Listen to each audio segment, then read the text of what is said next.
These 3 fixes have helped me generate over $50 million in email revenue for brand partners and clients. And they're very simple. Look, I'm going to explain these things very easy to you because everyone tries to overcomplicate the way you generate sales with an email list. And this is more focused on e-commerce. This can be applied to non-e-commerce and service providers, but e-commerce wise, this crushes it every time. And this is when I work with someone, it's the first 3 things we focus on. So number 1 is your offer. Now, I'm not talking about your products. I'm talking about the offer you make on the website to get someone's data. And that means to pop up the email. The best things that work to get someone's email is a free plus shipping model or a massive discount off, like a 95% discount off. Now, natural pushback on that is, why the hell would I do that? That's not going to help me make sales. Don't think of it that way. Think of it of getting the product in someone's hand as fast as possible. Now, if you have a terrible product, no one's going to come back anyway. So you've got to fix that first. But if you're running paid advertising in e-commerce, it's going to cost you around $40 to $70 per acquisition. That's how much you're going to spend on ad spend. Now, if your product costs you to make 10, 12, 15, 20 bucks and you're giving it away up front to get it in people's hands so you can get them to come back again, then it's cheaper way of marketing. So your offer on your website is what sets the tone. You want their data so you can contact them. You want them to try your products and get in the hand. If you owned a bakery, you would have someone stood outside the bakery with pieces of cake that people can try or pastries. When they try them and like them, they walk straight into the bakery and they buy. It's no different online. It doesn't change.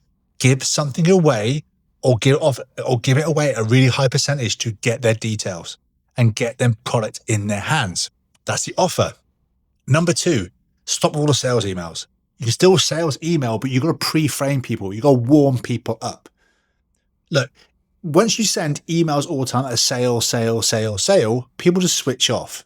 They get used to you knowing as soon as they see your brand name in the email inbox, they just turn off. They just switch off. They never want to read your emails because they're bored. They're like, okay, another fucking sale. What's this sale going to be? So you've got to pre-frame them. I've discussed this before, but it's my ABC method. So the A would be, the first email would be talking about a scenario. I use sleep as an example all the time. You would have email A would be talking about problems that people have based on their sleep and just make people a problem aware. The second one is talking about how, things you can do to fix it or things that people say about your brand that's helped them change their life. Again, no selling. It's selling because people will still go look at the products. But what you're doing is you're talking about their problem. And number 3, straight after that, after you sent those 2 emails over a 7-day period, then you make an offer based on the product and the scenario you've been talking about. That's pre-framing. You're warming people up to think about, yes, I've got a sleep problem. Oh, wow, I didn't realize it helped for this person. Oh, shit, you got an offer on it. I'm going to buy it. That's how it works. We pre-frame people. No different to politicians. They pre-frame us before they go to war with things. So therefore, we go, okay, this war is justifiable based on what we're told before the war starts. So it's no different. You do that in marketing. Marketing is persuasion. Manipulation is as the same as politicians and all that other jazz. And the third one is a double-barreled one, retention and referral. Brands scale really fast when you retain your customers. Going back to point 1, the offer, if your product is crap, you're not going to retain your customers, but if your product is great and people use it properly and it gets them results or what their desire is, they're going to come back and buy again if you're the right price and they trust your brand. So they're going to come back and retain them.